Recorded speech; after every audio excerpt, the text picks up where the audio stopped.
Welcome to Startup Health Now, the podcast where we celebrate the innovators and entrepreneurs reimagining the future of health. I'm India Edwards.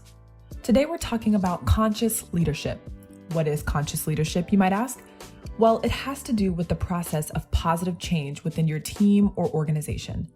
Now, you may wonder, how do you do that and why it is so important when investing in innovative health startups?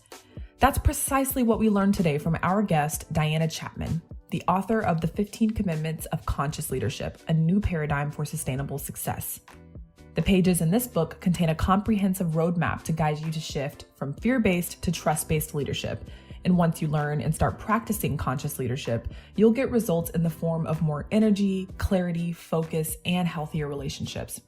This interactive workshop was hosted by Startup Health's CEO and co-founder, Steve Krein, in front of a live audience of founders from the Startup Health portfolio. Enjoy.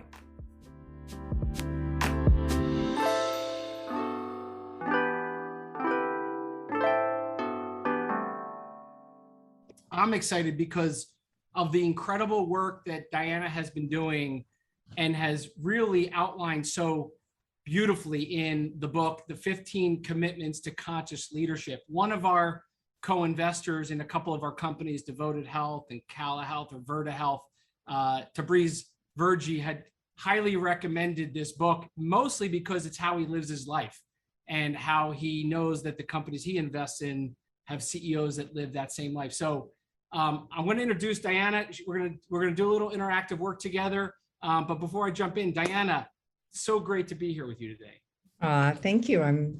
First of all, I was just very moved by that video. I feel teary, and what a beautiful and inspiring thing you're all up to.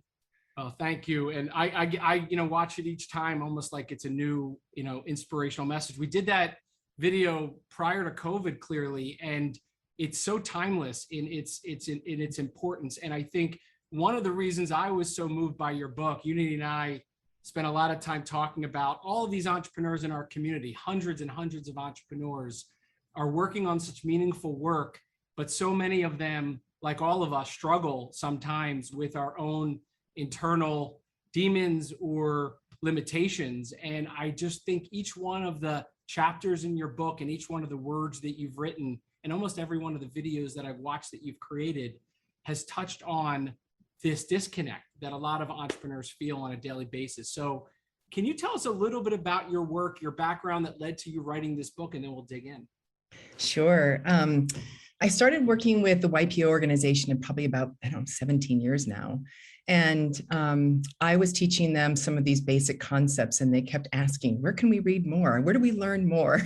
And how do we get more into the details? And there wasn't anything that I could point to. So we decided to write this book, The 15 Commitments of Conscious Leadership, and start a consulting group specifically to train people on these very specific tools, really practical tools that people could use to help them learn how to be less reactive. Because what we saw were these really wonderful, thoughtful, intelligent human beings who were burnt out, who were reactive, who weren't sleeping nights. And it just felt to me like, this is crazy you're here trying to help the world, and yet you yourself are really struggling. How do we help you? How do we help you specifically in two ways? One, how do we help you recognize you might be doing too much? And I do think that's a key. Sometimes we're just taking on too much. And there's an edge, of course, because most of you are entrepreneurs who are interested in biting off a little more than you can chew, which is great. But how do you know that edge where that's enough? And then the other piece is, as you're just working with whatever projects you're on, how can you do it from a place of trust versus threat? And that's our specialty at the Conscious Leadership Group. And that's what the book is all about, is how do we help you learn to shift when you are reactive, when you're in contraction? Because when you're reactive and contracting, it takes a lot of energy to then work, and it's not sustainable. And so what we're up to is, how do we help you as an individual be sustainable? How do we help your teams be sustainable so that you can do the good work that you're here to do? I feel like so many of us, myself, at the lead of this, for a decade have been talking about the upcoming transformation of healthcare. COVID ushered in so many horrible things for so many people, but for entrepreneurs trying to transform healthcare, working to transform healthcare, investors working to transform healthcare, there was this jarring event that began 18 months ago and almost changed the game overnight. And so how has your work, if at all, shifted or changed kind of beginning in early 2020 as a result of the pandemic? I would say there's a lot more people interested in it because, the more we're dealing in this complex, chaotic world, the more we're going to have to need our wits about us, which means the more present we need to be. And so people are recognizing how important paying attention to presence, paying attention to being conscious in the moment is needed to be able to navigate such changing times.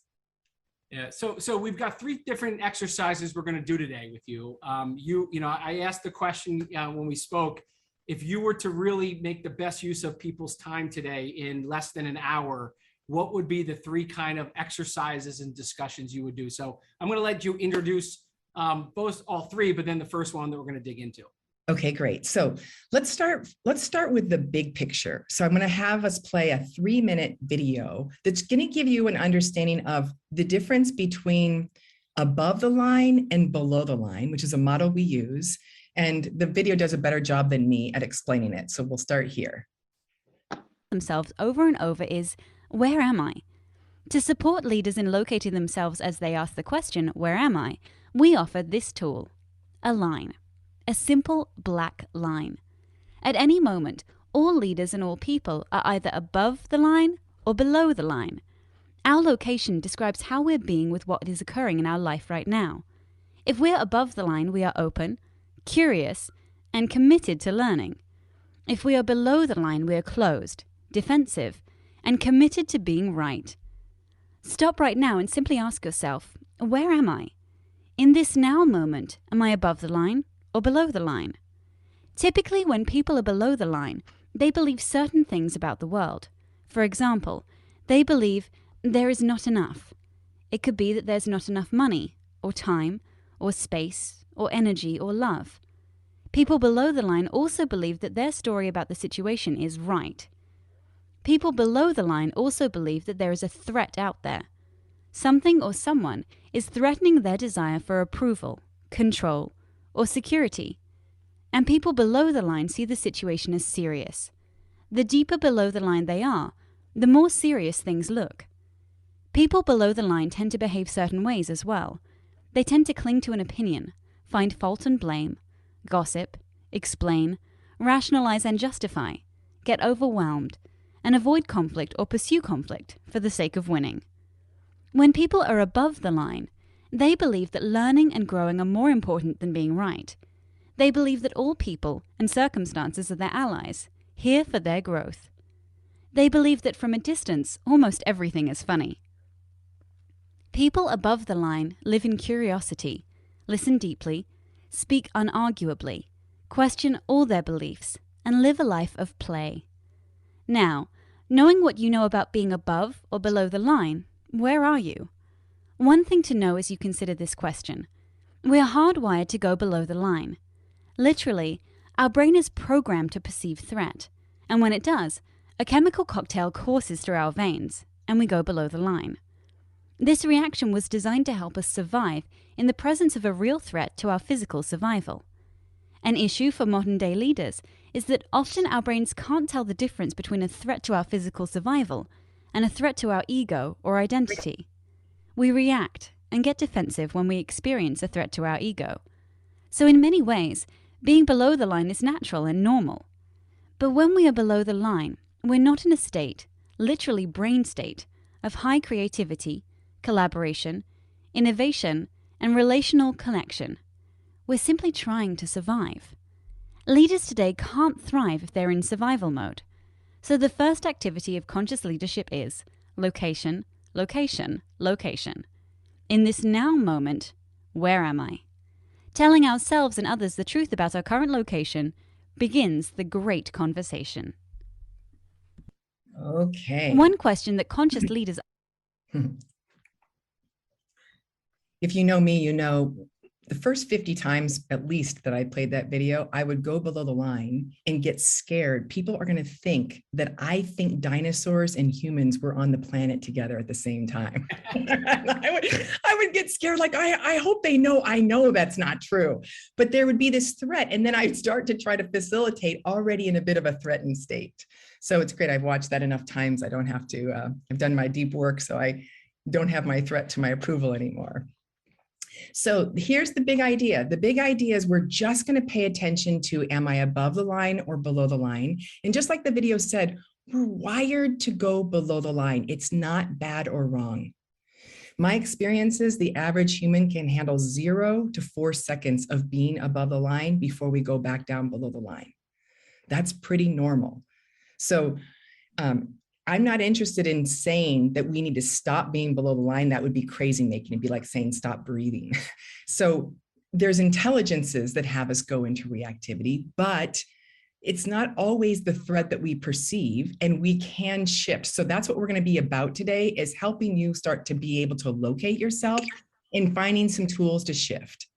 So first thing I want you to do is I want you to grow in some self-awareness about how do you go below the line. So we've got a handout that we're going to share here in the chat.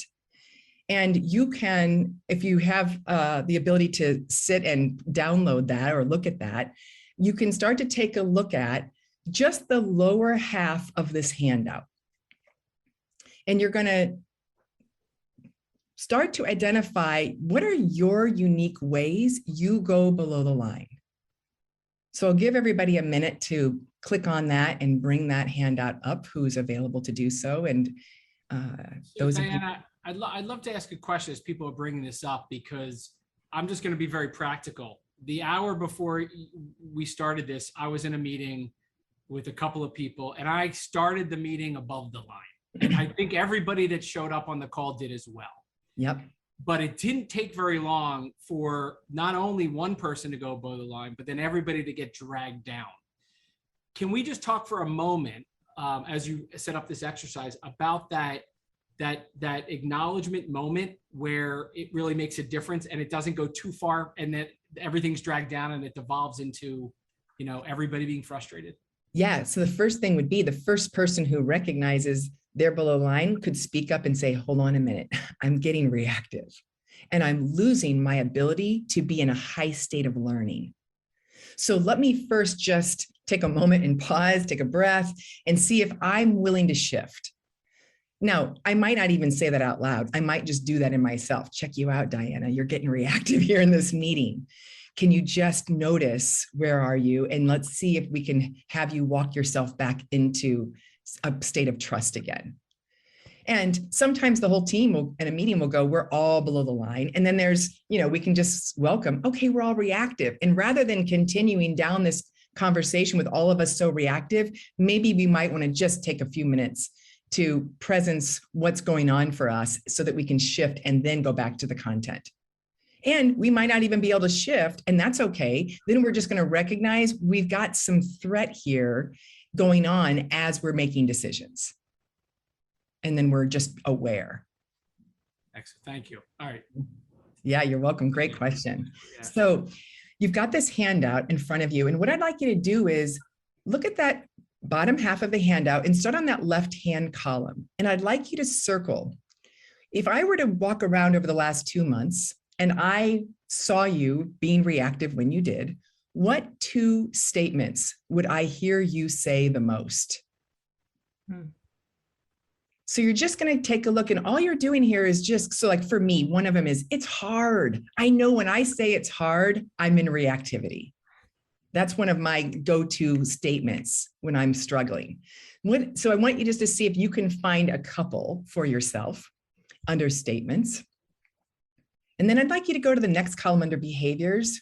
Again, if I followed you around over the last couple of months, when you got reactive, what 2 behaviors did you most likely engage in? If you were to grow in some self-awareness, just pick 2. And then again, go to the next column under beliefs. When you're triggered and reactive, what 2 beliefs does your mind tend to really want to grip around?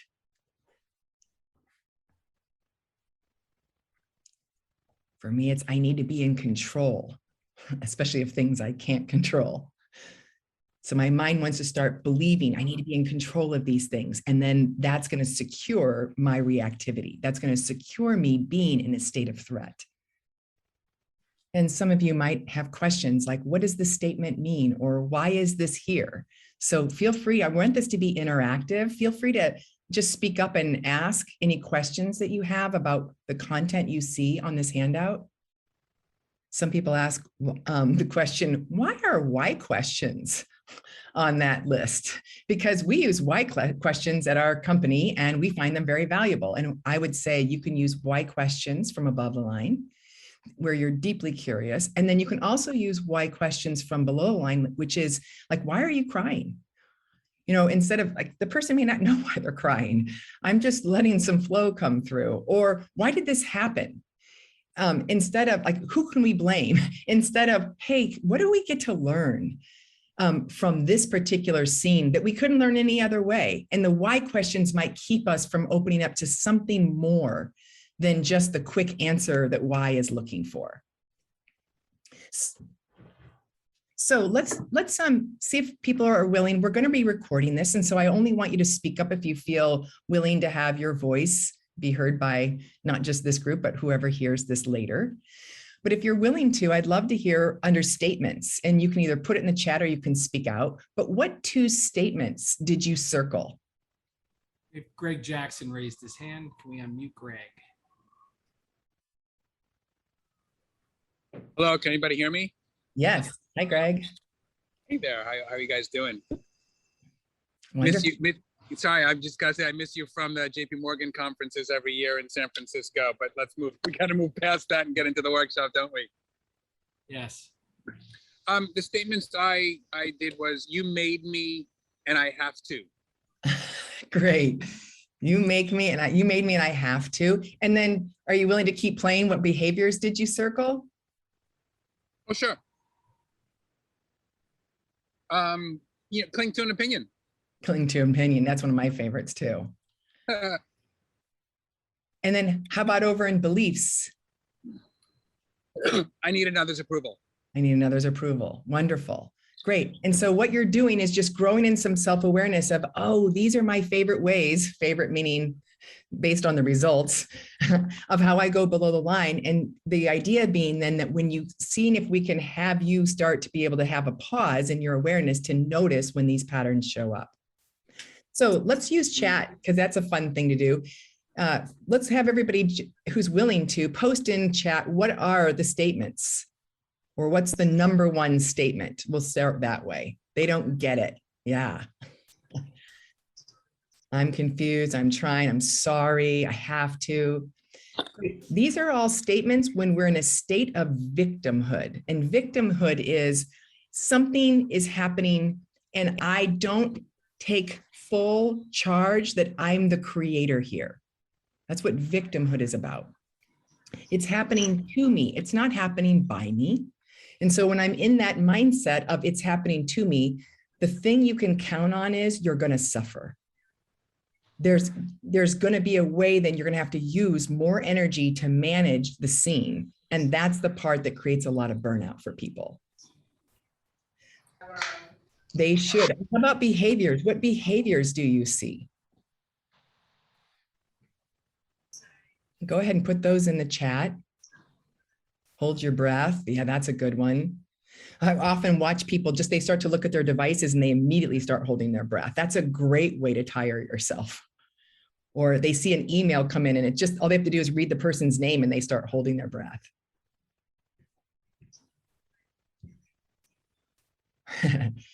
And then let's go to beliefs. Use the chat. What beliefs do you get caught in when you're in your reactivity?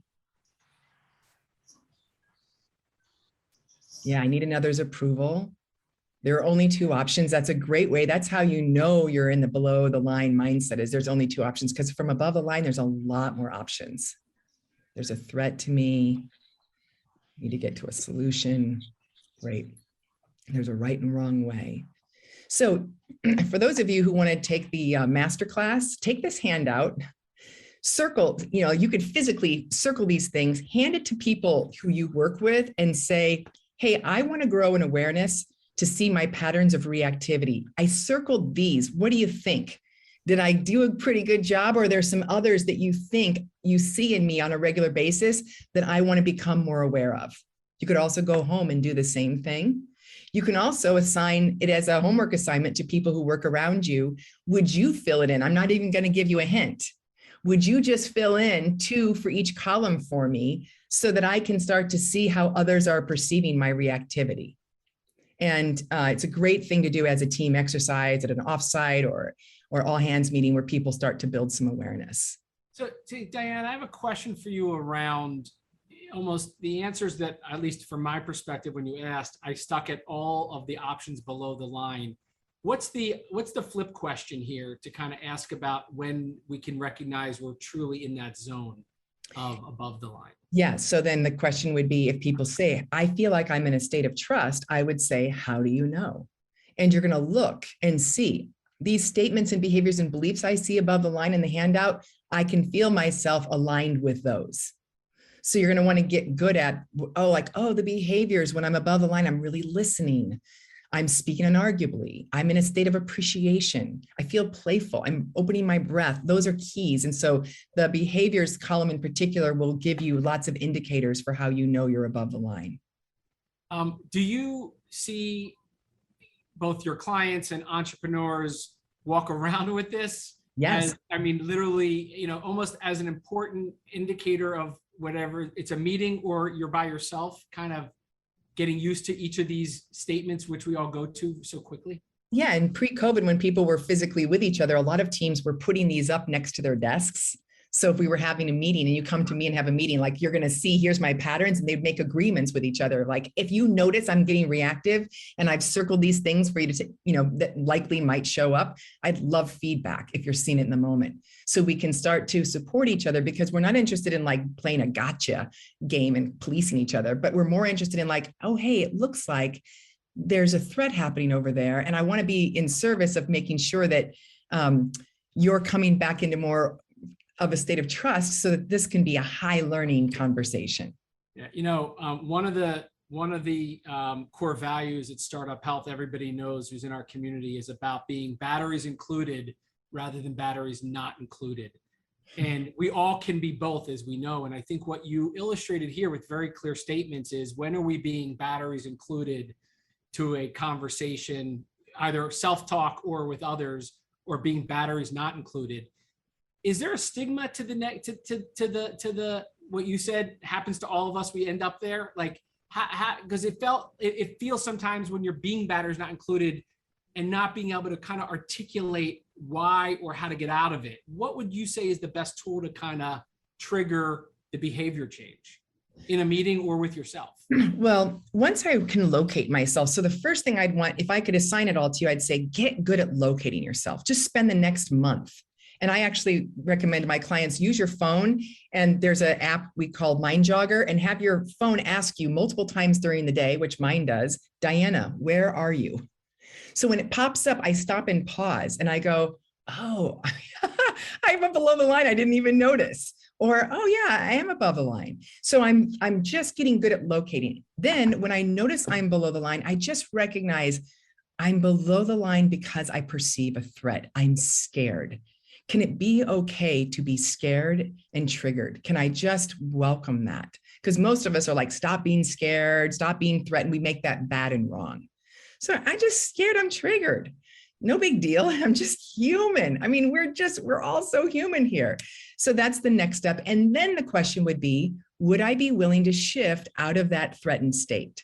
And probably 80% of the time, the answer is no. If you're like most of my clients and myself, the answer is no, I'm not willing. There's still some reactivity over here, which is fine. Then you just get to learn something about that. But 20% of the time, you're going to go, yeah, I'm willing to shift. And so especially about those little things, like I just got judgmental because my colleague showed up 5 minutes after we were supposed to meet. And now I'm focused on how they did it wrong. And I'm not really present in the meeting. So can I just shift myself in that moment so I can come back to curiosity? So that would be like those little moments. Those are usually pretty easy to shift. So we created the 15 commitments because they're 15 tools that you can use to shift yourself. And what I'd like to do is to go through with you very briefly the first 6 commitments. They're the foundational ones, and give you a sense of what it means to notice when you're below the line and use one of these tools to bring yourself back up. So thank you. Thanks for showing. This is the 15 commitments handout. And so that's the kind of the short version of the book right there that goes through all the topics, if you feel called to pull that out. And some of the teams actually print these out and have these around so they can use this as a guide to notice, where am I in each of these commitments. So we're going to start with commitment number 1, which is I commit to take full responsibility for the circumstances of my life, instead of I commit to blaming others and myself. So let me give you an example of a recent conversation I had with a client in which he works for the CEO, and his complaint was, I'm not getting the feedback I want from the CEO to really learn and grow. I want to develop myself as a leader, and so this man came to me blaming the CEO. He was below the line blaming. It's his fault I'm not getting the feedback I want. So what I did is I said, I want to work for my CEO, and I want to make sure I don't get the feedback from my CEO the way you don't get the feedback from yours. I want to create exactly the same issue in my life, and I want to follow your script. So what should I do? And so he went, what? You mean I'm supposed to tell you how I created him not giving me feedback? I said, absolutely. So he started to go, well, first of all, I guess believe his time is more valuable than yours. Oh, that makes sense. Secondly, don't ask for it. Don't be really outward about I want specific feedback. Thirdly, judge his past feedback is probably not helpful. And so maybe you don't really want to hear his feedback. So he kept going for a while and started to realize, oh, I'm creating the lack of feedback. Now, of course, the CEO has their part to play, and we could interview them and ask them to teach the course. How are you creating somebody not feeling well supported who's being mentored by you? We could ask them that. But for now, we stay out of that person's business, and we just stay with the client saying, how am I creating the result I'm complaining about? So what I'd like is for you to put up the handout on Teach the Class. So this is a tool that I use reliably with my clients. It's one of my most favorite tools. And what I'd like you to do is I'd like you to think of an issue that you're complaining about, ideally at work. Now, some of you might prefer to deal with an issue you're complaining about in your personal life, and that's fine. And if you want any support with this, or you want to share the class, pick an issue that you'd be willing to reveal to this group. So you're going to find what's something you're complaining about. It could be somebody doesn't keep their agreements with me regularly at work, or somebody's always late to a meeting, or I just don't think my CFO is as competent as they could be, or my kid's not doing their homework and it's a real struggle at home, or the house is a mess and my roommate or my roommates or my family isn't cleaning up. Whatever your complaint is, I want you to pick an issue. And I want you to imagine that Stanford called and they want you to teach this class on how to create this issue that you're complaining about. And you are going to be a professor, and I'd like you to name the class, how to keep a messy house 101, or how to have your team not give you any good feedback. And this is a PhD class, how good are you at this? Be playful with this. And what you're going to do is you're going to imagine that you're going to create 5 steps. What are the 5 steps that we all should take if we wanted to create the exact same issue you're complaining about, and we do it just like you've created it? So ideally, what I'd like is for all of you just to take a couple of minutes, and you can use the questions in this handout. You don't have to use all of them, but they might be guides to what action did I take or did I not take? And what did I have to believe and be right about in order to create this result? So you're going to give your 5 steps. And then ideally what I'd love is if a couple of you would teach your course to the whole group. So we get to have a good laugh. And I really like to amp it up like, hello, Professor Chapman. Let's see, I could teach a course, how to have an adversarial relationship with your neighbor. If you too want to have an adversarial relationship, sign up for my course. I can teach you exactly how to do that. So we'll give you a couple of minutes of silence here to write down the course title of something you're complaining about and the 5 steps that you want to teach the rest of us to do just like you do. And if you write down the class you want to teach, which Natalie Davis just did, in the chat, we'll choose, if we have time, a couple of people to do the class. I really, as I told you before the call, Diana, I took this exercise, put it right into play on a call that I had with one of our health transformers yesterday afternoon, as he was telling me all of the bad things that are happening to him by everybody else, and how just mentioning this idea was a jarring kind of pause. How do you see entrepreneurs just once they've done this once or twice, kind of using it as like the above the line, below the line, using it in their everyday to kind of change their behavior? Yeah, so the idea is if I'm ever blaming or feeling like I'm at the effect of the circumstances out there, I'm just going to recognize, oh, I'm below the line. I'm in a victim mindset. So rather than acting as if I have nothing to do with these results, let me shift and teach the course. So many of my clients say, Diana, all day long, I catch myself in victimhood, and then I just look at and see what are the 3 to 5 steps that I created here to get to this result. And I come back, and what they report is they feel so much more empowered. They start to recognize, oh, I have something to do with this. And the good news is if I take responsibility for how I'm co-creating the scene, I then can learn how to shift it. Excellent. Excellent. Natalie Davis, you can introduce yourself quickly and then teach us how developers are always late with releases. Oh, no. Oh, no. I knew you were going to call on me, Stephen. Okay. Okay, so we say, ladies and gentlemen, Professor Davis is in the house, and we are very privileged to have her here. She's going to be teaching us all a course. Welcome, Professor Davis. Today, I am teaching developers are late with our software releases. And obviously, I am trying to control something that is not in my control. Here's a question for you. Did you make really clear agreements about who will do what by when with these developers? Yes. You did. You made really clear agreements like time, day, hour, what they're going to deliver on. Yes. Gantt chart. So you did that. Gantt chart to the hour. Great. However, sometimes we are the ones that are wrong. By what do you mean wrong? Sometimes when something is not like we decided it would be, it's our own fault. Got it. But specifically teach me how to make sure they don't, because it sounds like they don't keep their time agreements with you. Is that right? Yes. Great. And I want you to teach me, how do you make sure they don't keep their time agreements with you?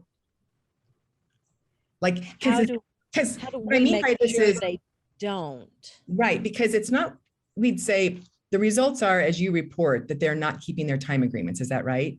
Yes. Okay, good. And it's not like you woke up this morning and said, hot damn, another day for the team not to keep their time agreements with me. You didn't consciously choose that, right? Right. But unconsciously, there's a part of you who's co-creating that result because that's what's happening. And what we're looking for is for you to wake up in consciousness of how do I keep creating them not keeping their agreements? So I did make very clear agreements, who's going to do what by when. I did do that with them. Now, what happens when they break it? What happens then that has, like, when they break it, it sounds like you don't clarify, like you don't express your anger, you don't have consequences. Like, what are the things that you do that keep this pattern repeating? Luckily, I have a wonderful CEO who is better, so much better at this than I am. But I would say if that's the result, the CEO is in on it too. Like the whole team is in on it. Everybody's Right. creating the scene, right? Yes. Yes. So what happens in organizations Yes. is everybody wants to go, it's them. Yes. You know, they keep not delivering. And I want to say to leadership, how are you creating them not delivering? It's not like, let's get out of their business for a minute. Does that make sense? Yes. What I heard you ask, Diana, is really interesting, and I just want to double back to it, which is, what's your role in the lateness of the delivery? And I heard Natalie say, it wasn't what I thought it was going to be, or it didn't come out the way I thought. And so you asked a very important question in a situation where we aren't taking responsibility. Am I correct in the replication of teaching the course? It would be, make dates that you agree on and then change your mind after you see it and decide that you don't want it. That's how you recreate the situation. Am I thinking about this right? Is that your experience, Natalie?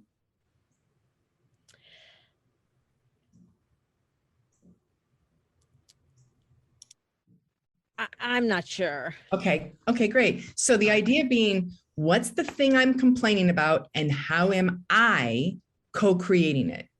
So for example, I had I know what I have to be afraid of. What? Failure. Yeah, okay, good. But we're looking for very practical steps. So that's a belief, but how do you actually make it happen? So for example, when I have somebody who says, nobody on my team, he's a CEO, nobody on my team gives me feedback. And so I always ask, do people have ideas? And nobody gives them to me. So I said, teach me a course. I want to not have my team give me feedback the way you have it. So he says, well, I guess come in with a really sure idea about how things should be. When people do give me feedback from the past, tell them how their idea isn't really the right idea. Don't listen really thoughtfully to them when they are speaking. And so they start to realize, oh, I'm creating the thing I'm complaining about. And I wrote down these steps. And then I say, you don't need a coach or a therapist or anybody else. All you have to do is go do the opposite of these things you just wrote down, and you're going to get a different result. So I love it. We've got another person who wants to teach a class. Okay, great. Greg Jackson, who we heard from earlier, is ready to teach a class. Professor Jackson. Hey there. Hello again. Should I get off a video or just talk the way it is? I'd love it if you're on video so we can see you, but your choice. Yeah, I'm happy to. The host doesn't allow me, so it's up to you guys. Oh, I see. Yeah, we'll work on that, but why don't you start teaching your class and we'll get you on video. Oh, no worries. Oh, here it is. Hello. Yeah, so my class is, you're moving too quickly. You're moving too quickly. So is this somebody, is this you're moving too quickly, or somebody in your team? No, I'm moving too quickly. You're moving too quickly. Got it. Okay. So the complaint is, I move too quickly. How do you create moving too quickly? Well, part of it is based on my ego. I spent 25 years in Silicon Valley and a whole bunch of massive, I'm in the med tech field, and we had so many massive successes. I mean, how can you not be successful in Silicon Valley with med tech? But anyway, or high tech. I mean, it's just so easy.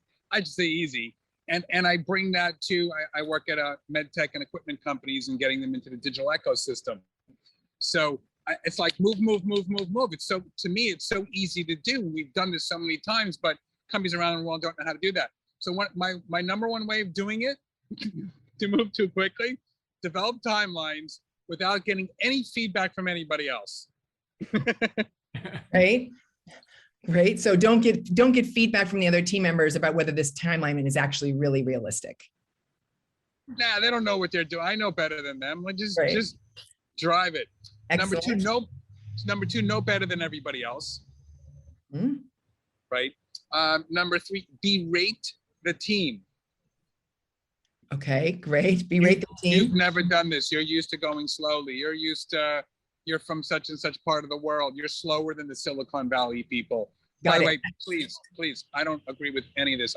You asked us to dramatize it Yes. and go with it. So please, I don't believe it. I most of the time don't do most of this. Well, I would say when you're in your pattern, unconsciously, you do believe it. And that's the whole idea, is we're all waking up that in those moments, I don't consciously believe this, but some part of me believes we got to go fast. And some part of me is at threat, and some part of me isn't as collaborative in those moments. Oh, interesting. I that's too much for me. I'm gonna have to reflect on this later. I get you, but I don't. I got you. I got you, but I don't got you. Right.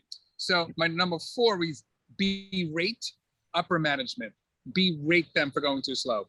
They're taking too much time making decisions, not getting the budget, tying into quote unquote. We don't have that as part of the strategy. We'll get back to you later. And is this something that sometimes happens, Greg, for you, where you berate them? You know, I don't overtly berate them. I'm sure I have to be on. At times, I'm in my head. Why are they taking so long? Okay, Why so are they berate not? them. What I'm looking for is, how do you do it? I'm not looking for like, hey, here's a class on how somebody might do it. I'm looking for, how do you do it? So it might be berate senior management. Berate senior management in your head and be right. They should go faster. Yes. Got it. Said. Yes. Wonderful. Okay. And I guess number four is, my experience in Silicon Valley is better than everybody else's, because we know better in Silicon Valley. Okay, great. Believe that my pace is better and the pace we do it at Silicon Valley is the right way. Okay, and then one more. Oh, those were 5. Oh, those were 5. Great. I thought you had said 4. Okay, great. So then you get to go, oh, I don't wake up consciously and say, I want to move too fast, but unconsciously, when I'm below the line of reactive, I'm committed to moving too fast. And this is how I create that result. It's exactly what we're going after here. So this is one of my favorite shifts. That was so deep. That was so deep, Diana. Can you repeat that again, please? You don't wake up and say, yeehaw, another day to go too fast. But on those days when you are going too fast, you're unconsciously committed to going too fast. And there's a certain way you organize yourself to create that result. If you really want to be a more effective leader, you want to learn, how do I set it up? What do I have to believe in my head? What do I have to do with my team or not with my team that has me going too fast? And if I can learn how I do it, I can learn how I can undo it. That's the practice. So Diana, I mean, we could dig into this all day, because I think you're hitting on this theme throughout this entire session about being conscious of your role with other people involved in it. I want to make sure we do a time check on, we've got about 11 minutes left. I want to make sure your third topic here, especially when one of the other commitments gets touched on, because this is, I think, so relevant to today, where everybody's feeling like, to Greg's point, we need to move faster, but is the train keeping up with us as an organization? Good. So let's keep the one about we need to move faster, because almost everybody I coach has that story. Now, there's 2 ways to be with that story. We need to move faster. From below the line, you're going to grip around it and you're going to be right. We got to move faster. We got to move faster. And you're going to be in a state of threat with that story. And you're going to create drama around you when you want to grip hard on that. Versus, hey, we've got some competition. We'd like to be first, in line here ultimately. So we would like to move faster. We think that's probably a better idea. However, we're open. We're available to learn. Maybe we need to go a little slower.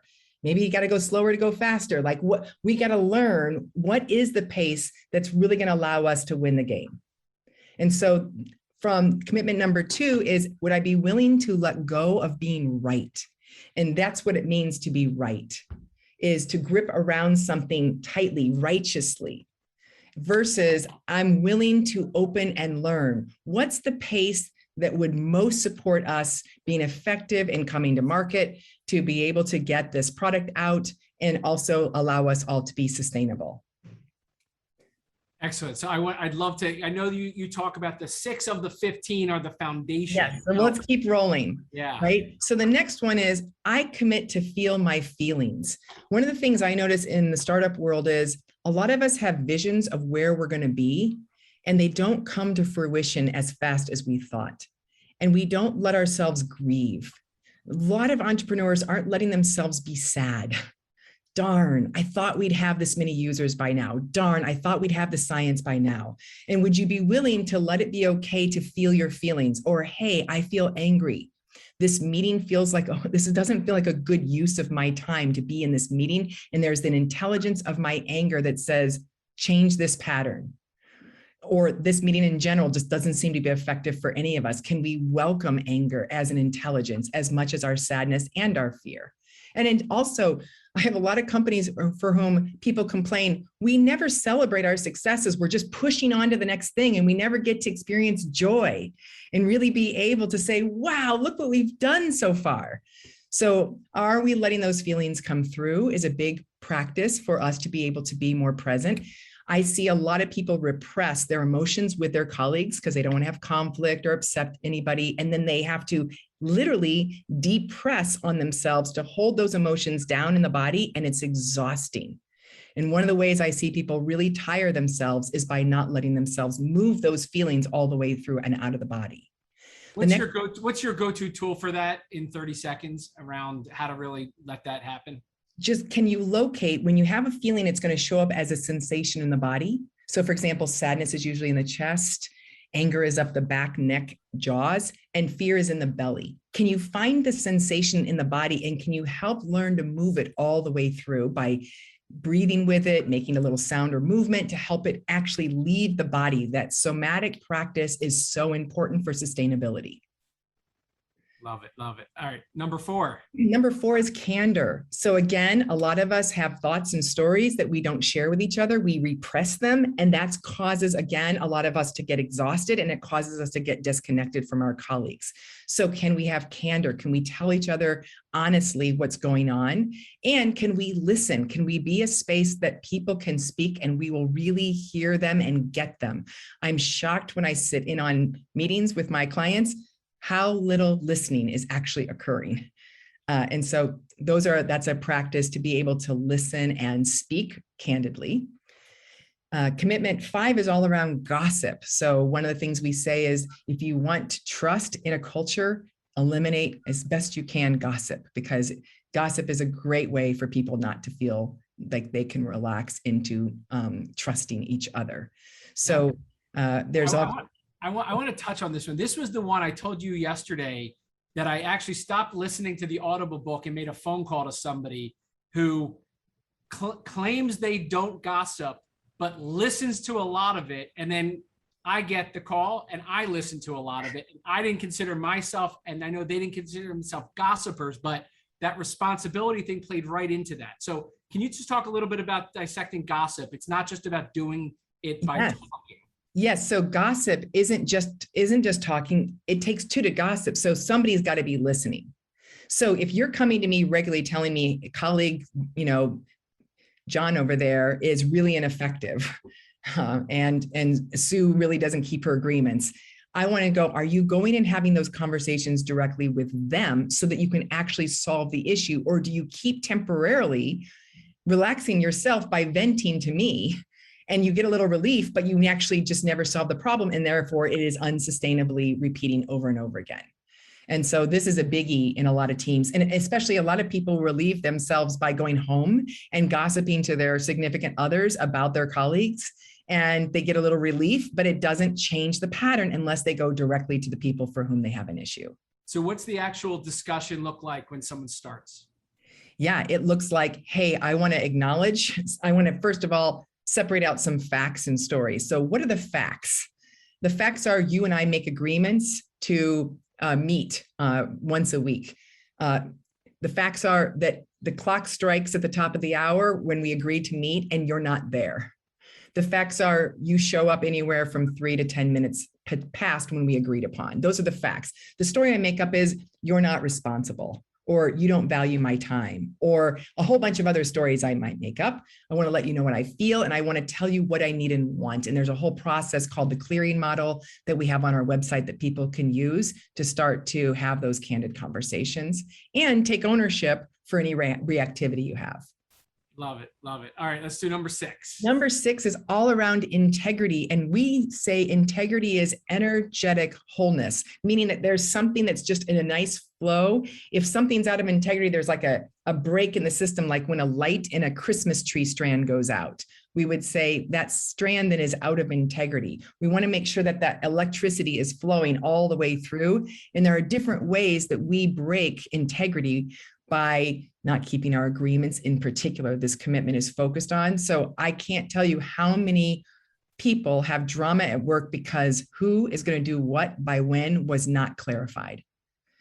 So there are so many either unclear agreements or broken agreements. We don't have consequences for agreements. So one of the things we work with clients on a lot is how do we tighten those up? What are decision rights around agreements? A lot of companies don't explore decision rights. We have a fantastic video on that so that people can say, hey, do we have a decision to make in this meeting? Yes. What are the decision rights? Is it leader decides with input?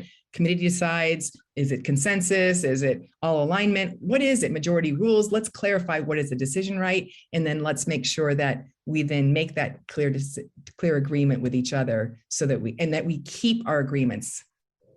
There is so much good actionable stuff from today that I know will resonate with so many of the health transformers. We have time for one question. And then I want to move into what we call a positive focus, which is giving a little bit of love back about what people took away from both the exercises, the tools, and the discussion. And I want to encourage everybody, if you haven't already bought the book or downloaded the book or listened to the audible version of it, there is each chapter chock full of actionable wisdom. Diana, thank you so much. You're so welcome. Question or positive focus for Diana as we wrap up? And can we take them off mute if you raise your hand? There we go. Unity? Sorry. Well, first of all, Diana, thank you so much for being here. My name's Unity Stokes, and I've read the book once and listened to it once, and I really enjoy the audible version. I love your concept of Commitment 9 about play. Because as you transition to sustainable, I found for myself anyway, trying to make it fun is one of those things that actually makes it sustainable. So you codifying all of this has been transformative for us. So thank you. You are so welcome. And especially in the healthcare, people can get serious, all these diseases and people suffering. We can get serious and locked down. And to your point, it starts, the more serious we get, the less we breathe, the less we're moving our bodies, the less curious we are. And so that's not sustainable. So bringing some levity and some play in is so key. I love that you're standing for that. Well, I want to honor one of the commitments of ending on time as much as I would love to continue the conversation. Diana, thank you so much for not only codifying this with your partners, but really doing the work that so many of us need to achieve our health moonshot. So thank you for spending the hour codifying it. Look forward to many more conversations. For those of you who joined us today, I'm so glad you had a chance to just experience the magic of the 15 commitments of the conscious leader. And I want to remind you that we have these sessions once a month for everybody in the community, every week for our health transformers. And tomorrow we have a webinar for our new Startup Health Moonshots Impact Fund. And so if you're an accredited investor or a qualified investor in a firm that invests in great entrepreneurs like the ones that are in our community, please join us for our webinar, startuphealth.com/webinar. Diana, thank you. And thank you all of you for joining us today. Take care.